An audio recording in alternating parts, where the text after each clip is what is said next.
ପୂର୍ବତନ ପ୍ରଧାନମନ୍ତ୍ରୀ ଡକ୍ଟର ମନମୋହନ ସିଂ 92 ବର୍ଷ ବୟସରେ ଡକ୍ଟର ମନମୋହନ ସିଂଙ୍କର ପରଲୋକ ହୋଇଥିବା ସୂଚନା।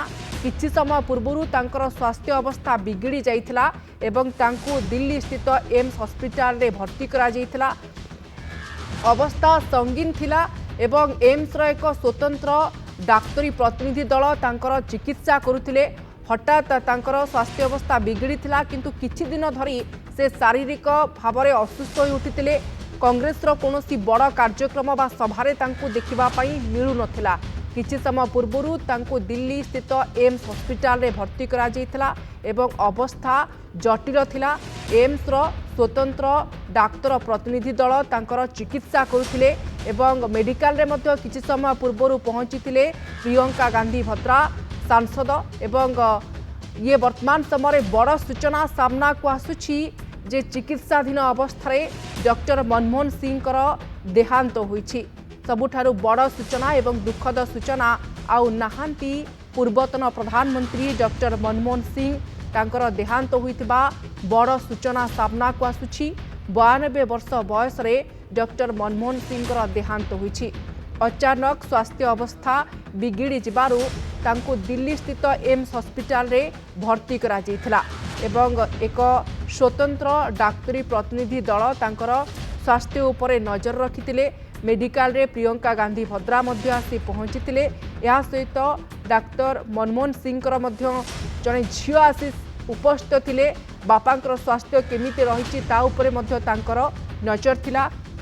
किंतु ये वर्तमान समय बड़ सूचना सामना को आसुछि जे आउ नाहांती पूर्वतन प्रधानमंत्री डॉक्टर मनमोहन सिंह। तेबे श्रीकांत जेना वरिष्ठ कांग्रेस नेता आम सहित फोन लाइन रे जोड़ी होइछन्ति। श्री जेना आपन को स्वागत करुछि।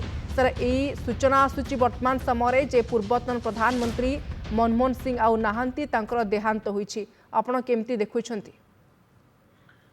अत्यंत दुखदायक समग्र राष्ट्र एवं विश्व मनमोहन सिंह को लॉस रे एक अपूरणीय क्षति घटी आम देश एवं समग्र विश्व से एपरी एक व्यक्तित्व थिले जहां को आकलन करने साधारण भावे संभव नुहे।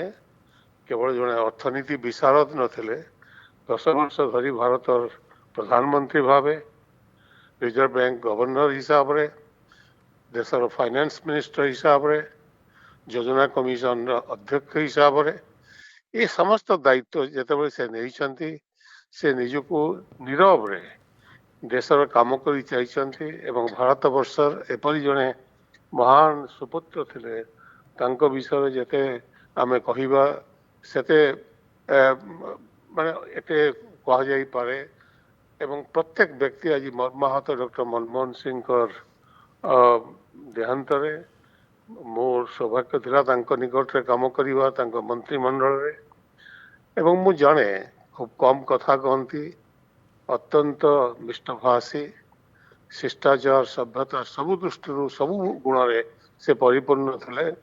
तांकर एक स्पेशल कनेक्शन थिला ओडिशा सहित तांकर झंकर विवाह करथिले ओडिशा जने आईपीएस ऑफिसर को एवं ओडिशा प्रति तांकर विशेष संपर्क थिला एवं ओडिशा उसे अति भल पाउथिले। तेबे मोर डॉक्टर मनमोहन सिंह देहांत रे भक्तिपूत श्रद्धांजलि ज्ञापन करुछि एवं समग्र देश आज दुख रे मर्माहत एवं आम समस्ते तांकर आत्मार सद्गति कामना करुछु।